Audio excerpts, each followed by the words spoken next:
কোন সন্তান যখন তার মা আর বাবার কবর জিয়ারত করে, প্রত্যেক জুমার দিন শুক্রবারের দিন যখন সন্তান মা আর বাবার কবর জিয়ারতে যায়, বাবা পয়গম্বর বলেন সন্তান মা অথবা বাবার কবর জিয়ারতে গেলে পয়গম্বর বলেন গুফিরা লাহু, আল্লাহ তাআলা তারে মাফ করে দেয়। সুবহানাল্লাহ। তারে কারে মাফ করে দেয়? মুহাদ্দিসিনে কেরাম বলেন গুফিরা লাহুর মার্জা হলো যেই সন্তান মা আর বাবার কবর জিয়ারতে গেল ওই সন্তানকেও আল্লাহ মাফ করে দেন, আর যে মা অথবা বাবার কবর জিয়ারতে গেল ওই মা অথবা বাবাকেও আল্লাহ মাফ করে দেয়। কুতিবা লাহু বারাতুন, আমার বাবা যেই সন্তান মা আর বাবার কবর জিয়ারতে গেল তাকেও আল্লাহ জাহান্নাম থেকে মুক্ত বলে লিখে দেন। যেই মা আর বাবার কবর জিয়ারতে গেল ওই মা আর বাবাকেও আল্লাহ জাহান্নাম থেকে মুক্ত বলে লিখে দেয়। এ বাবা, তাইলে যাদের মা আর বাবা নাই ওই মা আর বাবার কবর জিয়ারত করা লাভ না ক্ষতি? জোরে বলেন লাভ না ক্ষতি? তাহলে সন্তানেরও লাভ, মা আর বাবারও লাভ। কিন্তু ওই যে 10 বছর আগে মাকে মাটি দিয়ে আসছেন, আপনার সময় হয় না, চাকরির ব্যস্ততা, ব্যবসার ব্যস্ততা, বিভিন্ন ব্যস্ততার কারণে মা আর বাবার কবর জিয়ারতে যাওয়ার আপনার সময় হয় না। অথচ ওই ব্যস্তর মধ্যে দিয়াও শ্বশুর বাড়ি কিন্তু মাসে 3 বার যাওয়া হয়, বন্ধুর বাড়ি 2 বার দাওয়াত খাওয়া হয়, বাইরের বাড়ি 3 বার যাওয়া হয়। কথা কন ঠিক না বে ঠিক? এ নবীর উম্মত, তুমি যদি তোমার মা আর বাবার কবর জিয়ারতে না যাও, লেখে নাও কামাতা দিনু তুদানু, তাহলে তুমি মারা গেলে তোমার সন্তানও তোমার কবরের পাশে যাবে না, এটাই স্বাভাবিক। এই জন্য তোমার কবর জিয়ারত হোক, ভবিষ্যতে তোমার কবর যেন জিয়ারত হয়, সন্তান যেন তোমার কবরের পাশে যায়, এটা যদি চাও বাবা, তাইলে তুমি তোমার মা আর বাবার কবরের পাশে যাও। 100 বার সুবহানাল্লাহি ওয়া বিহামদিহি, এই তাসবিহটুকু সুবহানাল্লাহি ওয়া বিহামদিহি, এই তাসবিহটুকু কোনো উম্মত যদি দৈনিক 100 বার করে আদায় করতে পারে, পয়গম্বর বলেছেন হুত্তাত খতায়াহু ইন কানাত মিসলু জাবাদিল বাহরি, পয়গম্বর বলেন তার আমলনামায় যদি সমুদ্রের ফেনা বরাবর গুনাহ হয়, আল্লাহ তাআলা সব গুনাহগুলো ক্ষমা করে দেয়। সুবহানাল্লাহি ওয়া বিহামদিহি তাসবিহটা কি পুরাতন না সুপরিচিত? কি বলেন, সুপরিচিত না? এই তাসবিহটুকু আমরা সবাই জানি। এই তাসবিহটুকু আদায় করতে 100 বার পড়তে সর্বোচ্চ 5 মিনিট সময় লাগে। প্রথম হয়তো 5-6 মিনিট লাগতে পারে, এরপরে পড়তে পড়তে যখন কন্টিনিউ পড়বেন দেখবেন 3 মিনিটই হয়ে যাবে। তো 3 মিনিট সময় দিয়ে যদি 100 বার দৈনিক যে কোনো সময় আমরা তাসবিহটা আদায় করতে পারি, তো নবীজি বললেন যে সমুদ্রের ফেনা বরাবর গুনাহ হলেও আল্লাহ তাআলা তার গুনাহ মাফ করে দেয়। বুখারী শরীফের হাদিস। কি বলেন, আমলটা করা যাবে না ইনশাআল্লাহ? ফজরের নামাজ পড়ে মাত্র 5টা মিনিট সময় দেন, দিয়া তাসবিহটা আদায় করে নেন। ফজরের নামাজ পড়ে সময় পান নাই, জহর পড়ে 5টা মিনিট সময় দেন। জহর পড়ে ব্যস্ততার কারণে পারেন নাই, আসর পড়ে 5টা মিনিট বসে যায় নামাজে বসে তাসবিহটা আদায় করে নেন। সময় হয় নাই, মাগরিব পড়ে পড়েন, ব্যস্ততার কারণে তাও পারেন নাই, তো এশার নামাজ পড়ে 5টা মিনিট দিয়া আপনি তাসবিহটা আদায় করেন। তাও পারেন নাই, দোকানদারি করার ব্যস্ততার কারণে পারেন নাই, তাহলে আপনি যখন এশার নামাজ পড়ে বাড়িতে গিয়া খাওয়া দাওয়া সেরে যখন ঘুমাতে যাবেন, তখন তসবিহটা হাতে নিয়ে বালিশটা মাথায় দিয়ে এই তসবিহটা আদায় করতে করতে আপনি ঘুমায় যান। দেখবেন এই তসবিহ পড়তে পড়তে যদি আপনি ঘুমাইতে পারেন, অন্য রাতের ঘুম আর এই রাতের ঘুম আপনি নিজেই টের পাবেন যে কত কম বেশি। তসবিহ পড়তে পড়তে যদি ঘুমায় যান, তাহলে আপনি নিজেই টের পাবেন যে আকাশ পাতাল ব্যবধান বুঝতে পারবেন ঘুমের ভিতরে। ঘুমটা হবে সুন্দর, মজাদার। আর সবচেয়ে মজাদার কথা হলো, এই ঘুমে আল্লাহ না করুক আপনার যদি মরণ হয়ে যায়, তো রসুলের কথা অনুযায়ী যে 100 বার যদি তসবিহটা আদায় করে সমুদ্রের ফেনা বরাবর গুনাহ হলেও আল্লাহ মাফ করে দেয়। আপনি তসবিহ পড়ে ঘুমায় গেছেন, তাহলে এই ঘুমে যদি আপনার মরণ হয়, আপনি যেন রবের সাথে এমনভাবে মোলাকাত করলেন আপনার আমলনামা কোনো গুনাহই থাকলো না। কি বলেন, আমল করা যাবে ইনশাআল্লাহ? এই আমল করতে করতে দেখবেন একটা সময় আপনার দিলের হালাত পরিবর্তন হবে। বৈধকে বৈধ মনে হবে, অবৈধকে অবৈধই মনে হবে, ভালোকে ভালো মনে হবে, খারাপকে খারাপই মনে হবে। কখন? যখন কলব সুন্দর হবে তখন। কথা বলেন ঠিক কিনা? কলব সুন্দর না হওয়ার কারণেই তো বড় হজ করছে 3 বার, ওমরা করছে 5 বার, বেচারার আইলের ক্ষেতের আইলের কাছে যা দেখলে দেখা যায় 4-5 বাঁকা। বোঝেন নাই? মানে আইল কাটতে কাটতে কয়েক বাঁকা, কিন্তু বড় হজ করছে কয়বার? 3 বার। ওমরা করছে 5 বার, কিন্তু আইল আঁকা বাঁকা। কেন? বলে বাহ্যিকভাবে হজ করলে কি হবে, এখনো দিল সুন্দর হয় নাই। এই জন্য দিলটাকে সুন্দর করার জন্য এই আমলটা করবো ইনশাআল্লাহ। বলি ইনশাআল্লাহ। এবার আসেন, আমি যে আয়াত এবং হাদিস পড়েছি, নবীজির চাচা ইবনে আব্বাস রাদিয়াল্লাহু তাআলা আনহু তিনি বলেন, ক্বালান নবী সাল্লাল্লাহু আলাইহি ওয়াসাল্লাম, মা মিন ওয়ালাদিন বাররিন ইয়ানজুরু ইলা ওয়ালিদাইহি নাযরা রাহমাতিন ইল্লা কাতাবাল্লাহু লাহু লিকুল্লি নাযরাতিন হাজ্জাতান মাবরুরাতান। ইবনে আব্বাস রাদিয়াল্লাহু তাআলা আনহু বলেন, পয়গম্বর আলাইহিস সালাতু ওয়াস সালাম তার পবিত্র জবানে ইরশাদ করতেছেন, কোন উম্মত যদি তার মা আর বাবার চেহারার দিকে মায়া দিয়া তাকায়, পয়গম্বর বলেন আল্লাহ তাআলা তার আমলনামায় কবুলিয়ত হজের নেকি দিয়া দেয়। এ বাবা, তাহলে মা আর বাবার কত দাম! বলে মা আর বাবার চেহারা কেউ মায়া দিয়া তাকায় তাকায় দেখবে, রব খুশি হইয়া তার আমলনামায় কবুলিয়ত হজের নেকি লিখতে থাকবে। সুবহানাল্লাহ। এর নবীর উম্মতের দল। এজন্য আমি বলি, মা আর বাবার চেহারাটা মক্কা আর মদিনার মতো। লক্ষ লক্ষ টাকা খরচ করে মানুষে মক্কায় যায় হজ করার জন্য। টাকা যদি হালাল না হয় হজ কবুল হবে না। এ বাবার নিয়ত যদি ভালো না হয় তাও কিন্তু হজ কবুল হয় না। এর নবীর উম্মতের দল। পক্ষান্তরে তোমার মা আছে অথবা বাবা জীবিত আছে, ওই মা আর বাবা ঘরে আছে, মানে তোমার মক্কা যেন কাবা ঘর এখনো তোমার ঘরের ভিতরে রয়ে গেছে। ও বাবা, ওই মা আর বাবার চেহারা তুমি মায়া দিয়ে তাকায় তাকা দেখবা। নবী বলেন যতবার তুমি তাকাইবা আল্লাহ খুশি হয়া ততটাই কবুলিয়ত হজের নেকি আমলনামা দিয়া দিবি। সাহাবায়ে কেরাম জিজ্ঞেস করলেন, ক্বালু ওয়া ইন্নাযরা কুল্লা ইয়াউমিন মিয়াতা মাররাতিন। ওগো পয়গম্বর, কোন উম্মত যদি মা আর বাবার চেহারার দিকে 100 বার দৈনিক তাকায় তাহলে কি হবে? সাহাবায়ে কেরাম হয়তো বুঝেছেন 100 বার তাকাইলে কি আর 100টা কবুলিয়ত হজের নেকি হয়তো বা আল্লাহ দিবেন না, কারণ এতবার কি এতটা কবুলিয়ত হজের নেকি দিবে নাকি এরকম হয়তো ভেবেছিলেন।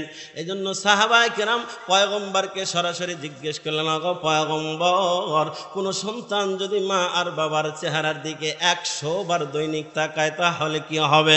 পয়গম্বর বলেন, নাআম, আল্লাহু আকবার ওয়া আতিয়াব। আল্লাহ রাসূল বলেন, ও সাহাবায়ে কেরাম, তোমরা হয়তো বুঝেছো এতবার তাকাইলে এতটা কবুলিয়ত হজের নেকি কি আর আল্লাহ দিবেন নাকি? শুনে নাও, 100 বার তাকাইলে 100টা কবুলিয়ত হজের নেকি আল্লাহ আমলনামা দিয়ে দিবি। বরং পয়গম্বর বলেন, নাআম, আল্লাহু আকবার ওয়া আতিয়াব। বলে তুমি আল্লাহর প্রতি যেমন ধারণা করেছো তার চাইতেও আল্লাহ আরো মহান। তার মানে হলো 1000 বার যদি কোনো সন্তান দৈনিক মা আর বাবার চেহারার দিকে মায়া দিয়া তাকায়,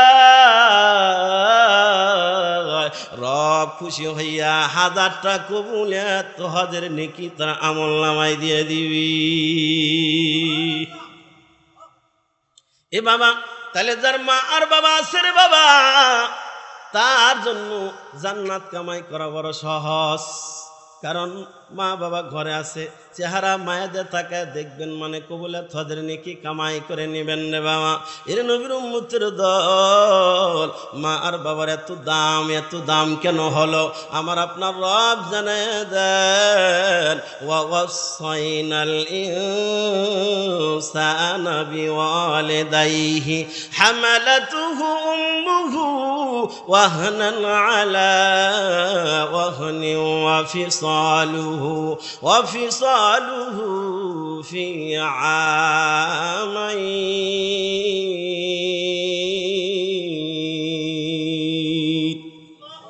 আল্লাহ বলেন ওয়াসাইনাল ইনসানা বিওয়ালিদাইহি আমি মানব জাতিকে নির্দেশ প্রদান করেছি তারা যেন তার মা আর বাবার সাথে সুন্দর ব্যবহার করে কেন বলে আপনাকে দুনিয়াতে আসার মাধ্যম হলো মা আর বাবা আপনাকে দুনিয়াতে আসার জন্য সবচাইতে কষ্ট স্বীকার করেছে আপনার জন্য আপনার মা আর বাবা বিশেষ করে রব বলেন হামালাতুহু উম্মুহু বিশেষ করে তোমার মা তোমাকে দুনিয়ায় আনতে গিয়া সবচাইতে কষ্ট স্বীকার করেছে তোমার মা কারণ মানুষ হইয়া মানুষ পেটে বহন করা কত কষ্টের এটা হয়তো আমার ভাষা দিয়ে আমি আপনাদেরকে বোঝাতে পারবো না রে বাবা কারণ এটা তো হয় আমার আপনার মা আর বোনদের পেটে আমাদের তো হয় না এই জন্য হয়তো আমাদের বোঝা আসবে না এ বাবা কিন্তু তাদের আচরণে বোঝা যায় এতটাই কষ্ট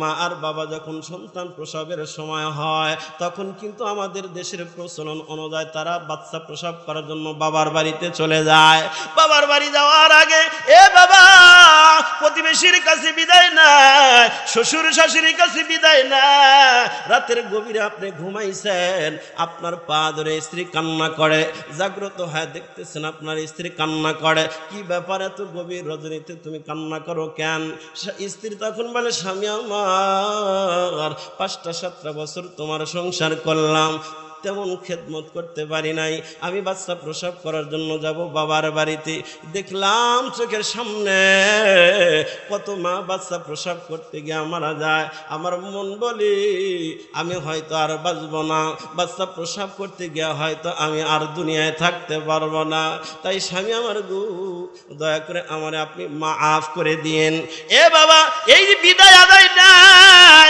তার মানে মা কিন্তু ধরেই নাই আমি আর হয়তো বাঁচবো না মরণের কথা স্বীকার করেই কিন্তু তোমাকে আমাকে মা জন্ম দিছে কথা বলেন ঠিক কিনা প্রসব বেদনা সহ্য করার পর ও মা ও বাবা তোমাকে আমাকে মা জন্ম দিছে রে বাবা জন্ম দেওয়ার পর জন্ম দেওয়ার সময় কিন্তু অনেক কষ্ট স্বীকার করে মা এ বাবা জন্মের পর আমি আপনি যখন ওয়া বলে কান্না করা শুরু করে দিছি বাবা তখন মা বলে তোরা কারা রে আমার কলিজার টুকরা আমার সন্তানকে আমার কোলে উঠায় দে মার কোলে দেওয়ার পর ওই মা রক্ত মাখা সন্তানের কপালের ভিতরে চুমু খাইয়া মা যেন অতীতের সব কষ্টের কথা ভুলে যায়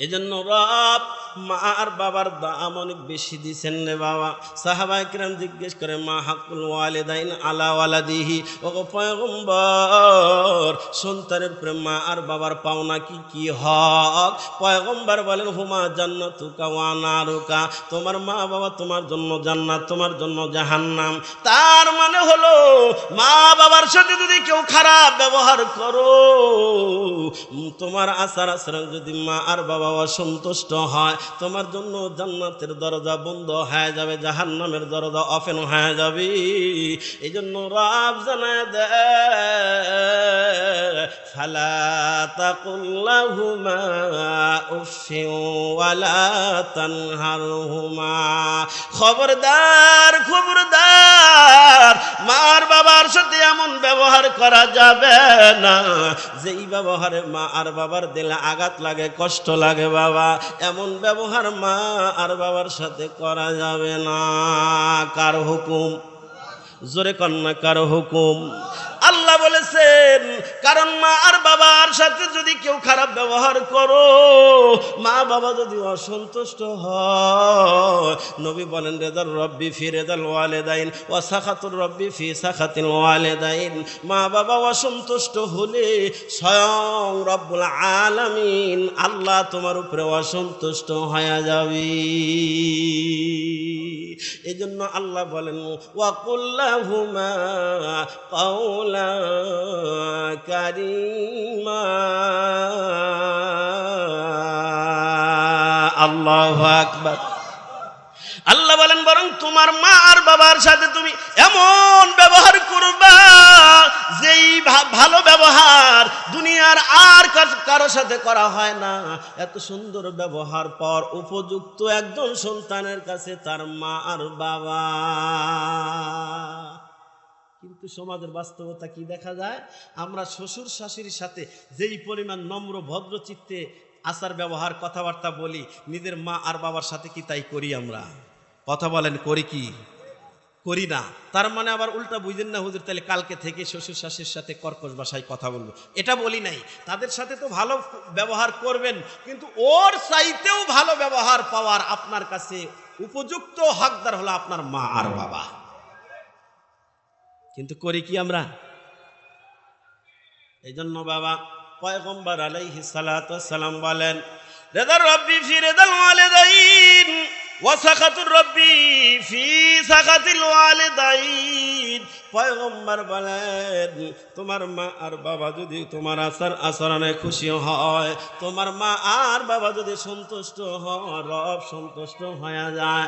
আর যদি তোমার মা আর বাবা তোমার আচরণে অসন্তুষ্ট হয়, তাহলে রব অসন্তুষ্ট হয়ে যায়, জান্নাতের দরজা বন্ধ হয়ে যায়। এর নবীর উম্মতের দল পয়গম্বর আলাইহিস সালাতু ওয়াস সালাম এক হাদিসের ভিতরে বলেন, আল ইশরাকু বিল্লাহ ওয়া উকুকুল ওয়ালিদাইন ওয়াল ইয়ামিনুল গুমুস ওয়া শাহাদাতুজ জুর।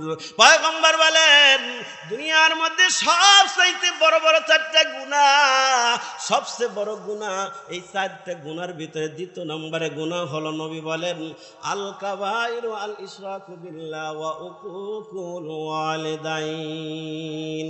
পয়গম্বর বলেছেন, সবচেয়ে বড় গুনার ভিতরে দ্বিতীয় নম্বর গুনাহ হলো মা আর বাবার সাথে নাফরমানি করা। এর নবীর উম্মতের দল আমার বাজিনা, তাহলে মা আর বাবারে কষ্ট দেওয়া যাবে না। মা বাবা কষ্ট পাইলে স্বয়ং আমার আল্লাহ কষ্ট পায়। আল কাবাইর আল ইশরাকু বিল্লাহ ওয়া উকুকুল ওয়ালিদাইন, পিতামাতার সাথে নাফরমানি করা সবচেয়ে বড় গুনাহ। মধ্যে দ্বিতীয় নম্বরে গুনাহ হলো মা আর বাবার সাথে নাফরমানি করা। আমার বাবাজিরা, তাহলে মা আর বাবার সাথে এমন ব্যবহার করা যাবে না যেই ব্যবহারে মা আর বাবা অসন্তুষ্ট হয়। এ বাবা, মা আর বাবা সন্তুষ্ট হয় এমন ব্যবহার করা লাগবে, মা আর বাবারে খুশি রাখা লাগবে। বাবা খেদমতে মা দর পে দর কুন ইখতিয়ার, তাশুবি আদমাল দৌলত বখতিয়ার। খেদমতে মা দর পে দর কুন সুবহ শাম, তাকে বাসি দর্দ আলম নে কেনাম। মায়ের দোয়া লাও হে মুমিন, মায়ের দোয়া লাও, মায়ের দোয়া লাও হে মুমিন, মায়ের দোয়া লাও। বিপদে পড়বে না তুমি যখন যেথায় যাও, বিপদে পড়বে না তুমি যখন যেথায় যাও। মায়ের দোয়া লাও হে মুমিন, মায়ের দোয়া লাও, মায়ের দোয়া লাও হে মুমিন, মায়ের দোয়া লাও। নিজে নিজে মনে করো টাকায় আমি হইলাম বড়, যার কারণে মৃত্যু মুখে বেঈমান হয়ে যাও।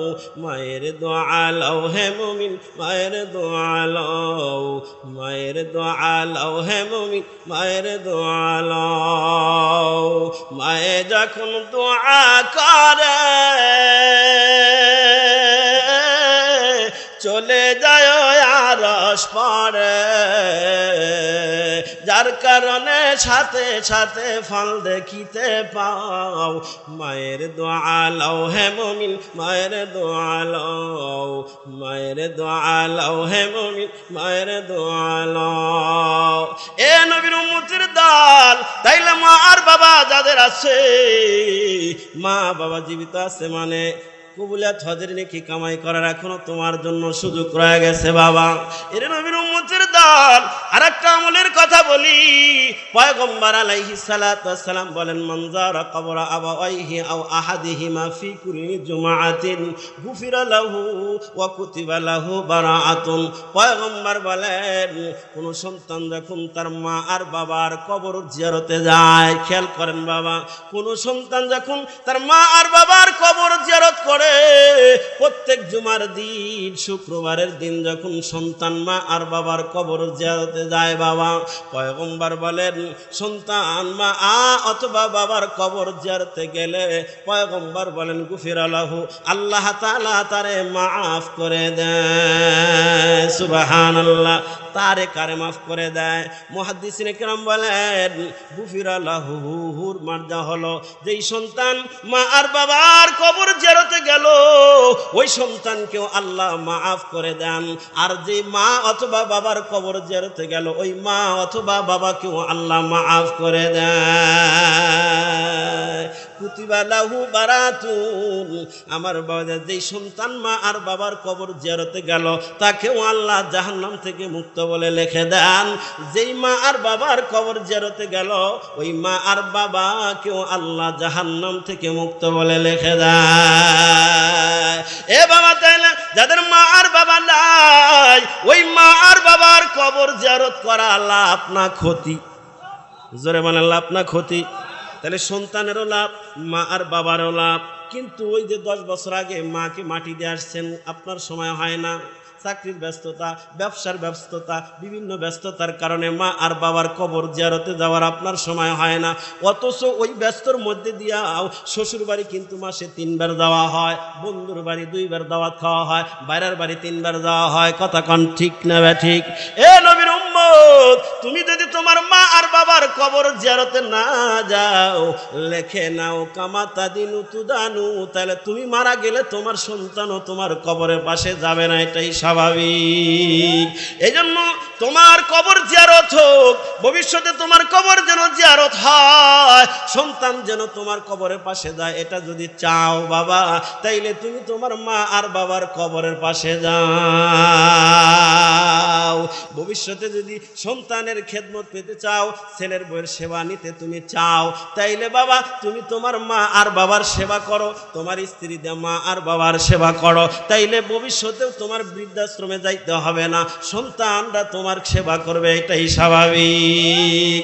এ বাবা, কথা সংক্ষেপ, তিরমিজি শরীফের হাদিস, পয়গম্বর বলেন আস-সাকিয়ু করিবুম মিনাল্লাহ করিবুম মিনান নাস করিবুম মিনাল জান্নাহ বাঈদুম মিনান নার ওয়াল বাখিলু বাঈদুম মিনাল্লাহ বাঈদুম মিনান নাস বাঈদুম মিনাল জান্নাহ করিবুম মিনান নার ওয়াল জাহিলু সাকিয়ুন আহাব্বু ইলাল্লাহ মিন আবিদিন বাখিলিন। আমার বাবা পয়গম্বর বলেন দানশীল ব্যক্তি আস-সাকিয়ু করিবুম মিনাল্লাহ, দানশীল ব্যক্তি আল্লাহ তাআলার নৈকট্য প্রাপ্ত বান্দা হয়ে যায়, করিবুম মিনান নাস, মানুষের কাছেও প্রিয় পাত্র হয়ে যায়, করিবুম মিনাল জান্নাহ, জান্নাতের নিকটবর্তী হয়ে যায়, বাঈদুম মিনান নার, জাহান্নাম তার থেকে দূরে চলে যায়। ওয়াল বাখিলু বাঈদুম মিনাল্লাহ বাঈদুম মিনান নাস বাঈদুম মিনাল জান্নাহ করিবুম মিনান নার। আমার বাবা রাসূল বলেন কৃপণ ব্যক্তি আল্লাহ থেকে দূরে যায়, আল্লাহ থেকে সম্পর্ক বিচ্ছেদ হয়ে যায়, মানুষও তাকে অপছন্দ করে, জান্নাত থেকে দূরে যায়, জাহান্নামের সে কাছে চলে যায়। এর নবীর উম্মতের দল, এই জায়গায় অনেক সন্তান এমন আছে যারা নিজের হাত দিয়া কাফনের কাপড় বাবারে পড়াইয়া কবরের ভিতরে নামায় রাখছেন বাবা। এই জায়গায় এমন সন্তান অনেক আছে যারা নিজের হাত দিয়ে মারে মাটির ভিতরে নামায় রাখছেন বাবা। আমি একটু দেখতে চাই যারা নিজের হাত দিয়ে মাকে কবরে রাখছেন, বাবাকে কবরে নামা রাখছেন, আপনজনকে কবরে নামা রাখছেন বাবা। কতদিন যাবত তাদেরকে কবরে নামা রাখলেন, কোন হালাত আছে জানা নাই। আল্লাহ তাআলা যেন তাদেরকে কবরে শান্তিতে রাখে, আল্লাহ যেন কবরে তাদের জান্নাতের পোশাক পরায় দেয়, আল্লাহ যেন জান্নাতে খাবার তাদেরকে খাওয়া।